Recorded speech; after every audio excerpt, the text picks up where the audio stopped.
ஆண்டவராகிய இயேசு கிறிஸ்துவின் இனிய நாமத்திற்கு மகிமை உண்டாவதாக. இன்று நாம் தியானிக்கக்கூடிய தேவ வார்த்தையானது லூக்கா 22:44. அவர் மிகவும் வியாகுலப்பட்டு அதிக ஊக்கத்தோடு ஜெபம் பண்ணினார். அவருடைய வேர்வை இரத்தத்தில் பெருந்துளிகளாய் தரையிலே விழுந்தது என்று நாம் பார்க்கிறோம். இந்த வசனம் இயேசு கிறிஸ்துவின் வாழ்க்கையில் மிகவும் ஊக்கமான மற்றும் முக்கியமான ஒரு தருணத்தை விவரிக்கிறது. கெத்செமனே தோட்டத்தின் அவர் சிலுவை மரணத்திற்காக தன்னை ஆயத்தப்படுத்திய போது ஏற்பட்ட அந்த தீவிரமான போராட்டத்தை இது காட்டுகிறது. உலகமெங்கும் உள்ள மக்களே, நம்முடைய வாழ்க்கையில் பல நேரங்களில் நம் தனிமையை, வேதனையை அல்லது எதிர்காலத்தை பற்றிய பயத்தை உணர்கிறோம். ஆனால் 2000 ஆண்டுகளுக்கு முன்பாக கெத்செமனே தோட்டத்திலே உங்களுக்காகவும் எனக்காகவும் ஒருவர் சிந்திய அந்த இரத்தத்தின் வேர்வையானது இன்று நம் வாழ்வில் இருளை மாற்ற வல்லமை கொண்டது. இயேசு கெத்செமனே தோட்டத்தில் வியாகுலப்பட்டார் என்று வேதத்திலே கூறுகிறது.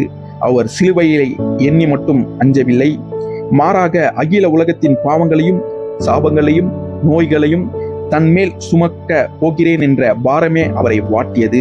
வசனம் இவ்விதமாய் சொல்கிறது, அவர் நம்முடைய மீறுதல் நிமித்தம் காயப்பட்டு நம்முடைய அக்கிரமங்கள் நிமித்தம் நொறுக்கப்பட்டார் என்று நம் வேதத்திலே பார்க்கிறோம்.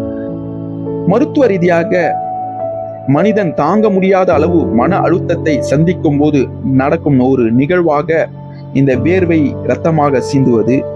இயேசு அங்கு சிந்திய ஒவ்வொரு துளி இரத்தமும் உன் பாவத்தை நான் சுமக்கிறேன், நீ விடுதலையோடு இரு என்று நம்மை பார்த்து சொல்லும் ஒரு அன்பின் குரல் ஆகும்.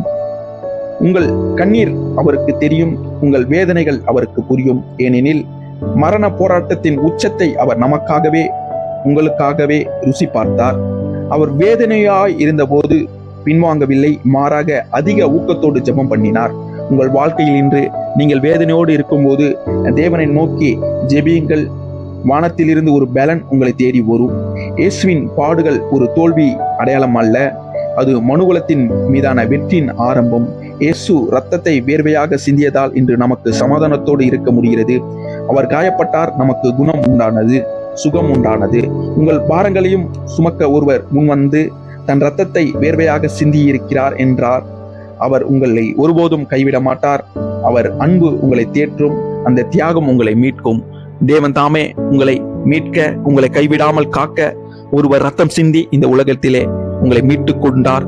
அதை நீங்கள் உணர்ந்து தேவனிடத்தில் அன்பு செலுத்துங்கள். தேவன் உங்களை கைவிடாமல் காக்க வல்லவராயிருக்கிறார். கர்த்தர் தாமே இந்த வார்த்தை ஆசீர்வதித்து வழிநடத்துவாராக. God bless you.